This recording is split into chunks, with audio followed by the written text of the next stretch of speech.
Okay, so today we're here to talk about frozen shoulder and my top 5 yoga pose fixes for frozen shoulder. Once you're cleared from your doctor or your physical therapist to start your rehabilitation are cat-cow, an arm-up movement, inverted table move, an up dog, down dog, and supine punches.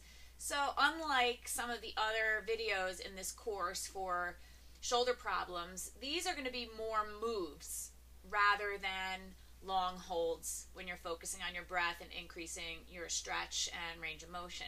These are going to be moves to strengthen, to increase mobility in your shoulders, to also increase flexibility and mobility in all the surrounding joints and muscles of the shoulder as well.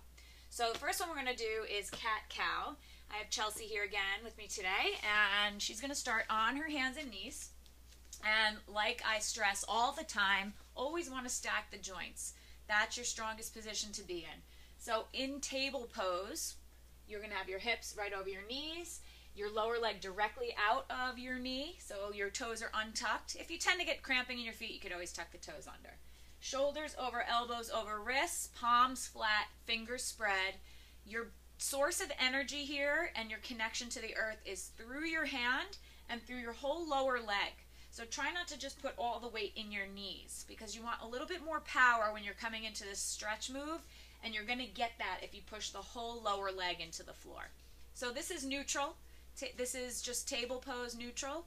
And what we're going to do is go into a cat pose first. So Chelsea's going to push the floor away, and she's going to raise her back up like a cat you would see illustrated for Halloween pictures.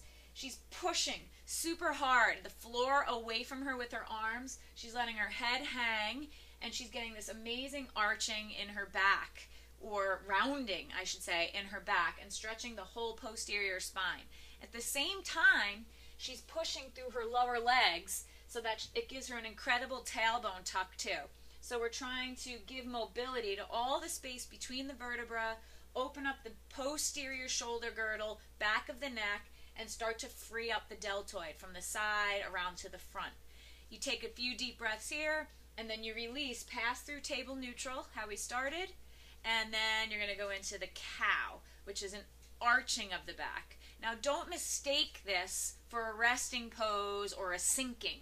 You're still really pushing the floor away, and you want to extend your neck out, roll your shoulders up, back down, heart through, head back. You can even start to lift the chin and get a little bit more stretch in the front of the neck. So we're working neck, shoulders, chest, and also stretching out the front of her spine now. So when she's in cat, it's whole posterior body. When she's in cow, it's all anterior body. So we're getting all this flexion extension in the spine, giving a little bit more freedom into the arm. So you just keep going. Inhaling, you suck it into cat, exhale, and into cow. I really don't care if you have a problem, thinking about your inhale, exhale, as long as you are inhaling and exhaling. And just do this 1 to 3 minutes, really engaging, really pushing, get all the space between the vertebrae lengthened so your back can start to take away some of that pressure and work that the shoulder sometimes is taxed to do. And then just rest. It's not that bad, but you really want to start building heat and go in and really do it. And now she's going to swing it around. We're going to go into arm-ups. So I do want to just sidetrack a little bit and say that I always start all my classes with these two movements, twisting. If you've ever done any of my videos, you'll always see this. And the arm-ups are part of that as well. So you're going to come to easy cross leg, just like she is. If it's hard, you could even do this in a chair. You could sit on a block. The idea is to have an elongated spine so that you're in the proper alignment so you can get the most use out of your shoulders. If you're collapsed, then you're not going to really open your arms properly. So it's really important that you feel your hips on the floor, you're launching up through your spine, through the top of your head, and your arms are out directly to the sides. Chelsea's going to take a deep breath in. When the arm comes up on your inhale, the palms face up. And the arms come down, palms face down on the exhale. And you're just going to keep going like that.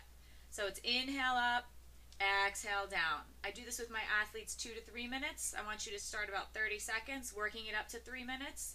It's going to obviously Start to work that shoulder, get it very gently used to opening up.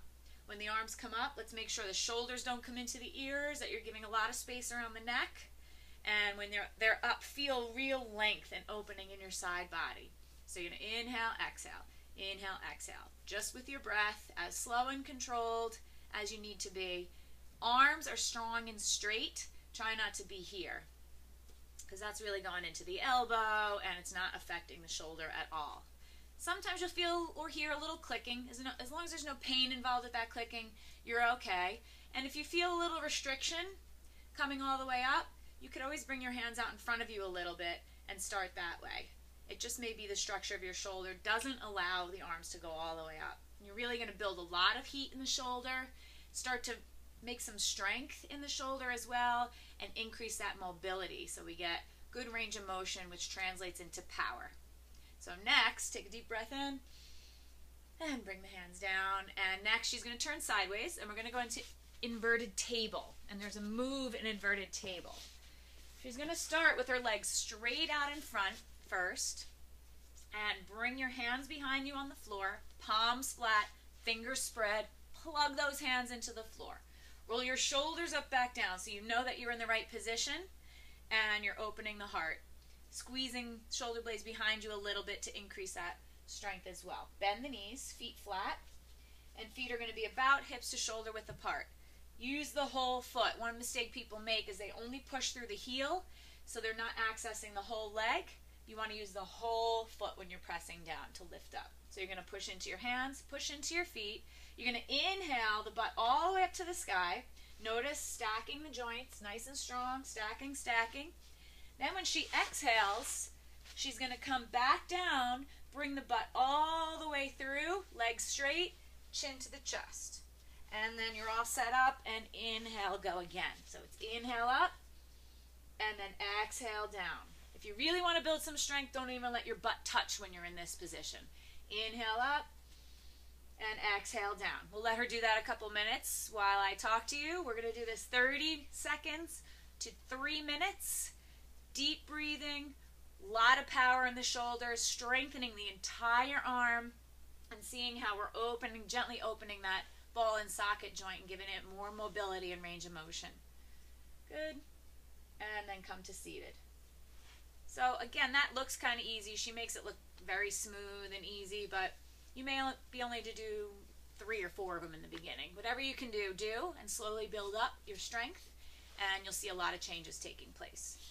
So you're going to come onto your hands and knees. The next move we're going to do is an up dog, down dog. But there's a little bit of a twist here. It's not a regular upward dog. So Chelsea's going to start in downward dog. Hands shoulder width apart, palms flat, fingers spread, feet hips to shoulder width apart. She can get her heels down. If you can't, don't worry about it. Most days I can't get my heels down, so it's not an issue. What is important to me is that your back is nice and flat like hers is. If you're tight, sometimes, can you round your back?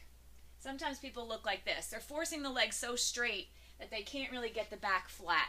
And it's way more important to have the knees bent a little bit and a strong, straight, flat back. And then you can see how really nice the shoulders set up and how we're stacking the joints in one line. So once you find your good down dog, your feet are not going to move. Your hands are not going to move. They're strong, straight, and grounded right where they are. Glue them down. You're going to come forward into an up dog, but you're going to keep the toes tucked. So normally, was that your back that just cracked? Yeah, like 3 times.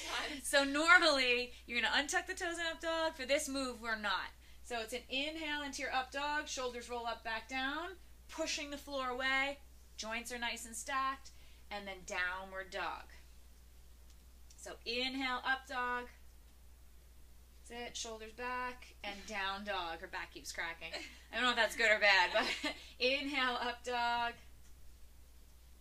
And exhale, down dog. You can start with 5 reps, working up to 30, or if you're like me, I'd rather just set the timer for 30 seconds to 2 minutes. Keep going like that. As you can see, huge strengthener in down dog, huge opener in up dog. Really increasing that range of motion and mobility in the shoulder joint and all the surrounding muscles and joints to help you get the best relief from that frozen shoulder. Good. Just do one more. End in your down dog. And you maybe want to hold it a couple seconds here, really feel the strength building, and then go ahead, lower the knees. You could even go into child's pose after this if you want. Take a couple deep breaths, rest the shoulders, and kind of just feel. Don't define what you're feeling, just feel. I could relax, I could take a deep breath. Last one we're going to do for frozen shoulder to increase mobility, range of motion, is on your back. Supine punches. So supine is face up on your back. And you're going to rest your shoulders on the ground. So I want you to roll your shoulders up, back down, feel the connection, and just extend your arms straight up to the sky.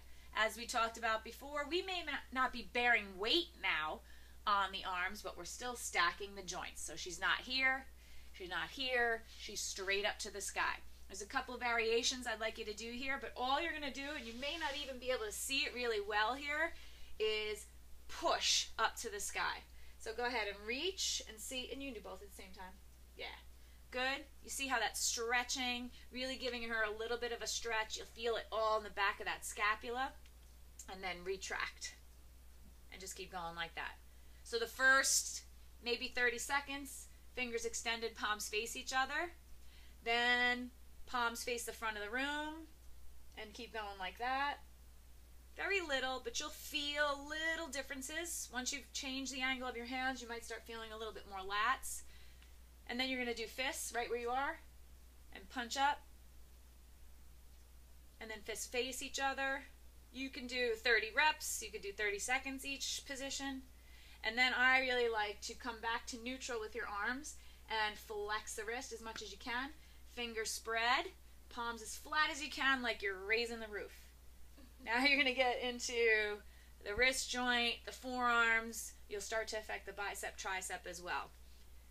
And as long as you're breathing, I'm not as concerned where the inhale, exhale is. Good. And then just relax, arms down by your side. So those are my top 5 picks for frozen shoulder to increase mobility in the shoulder and the surrounding muscles and joints of the shoulder. We had the cat-cow movement. We had the arm up movement, the inverted table movement, up dog, down dog, and the supine punches with all variations. You could do them every day, every other day, whatever feels good for you. But if you feel any bad pain, stop. Maybe contact your doctor, ask them what's going on, change your positioning a little bit, and then restart again. So thank you, Chelsea. And that's all for today. We'll see you next time.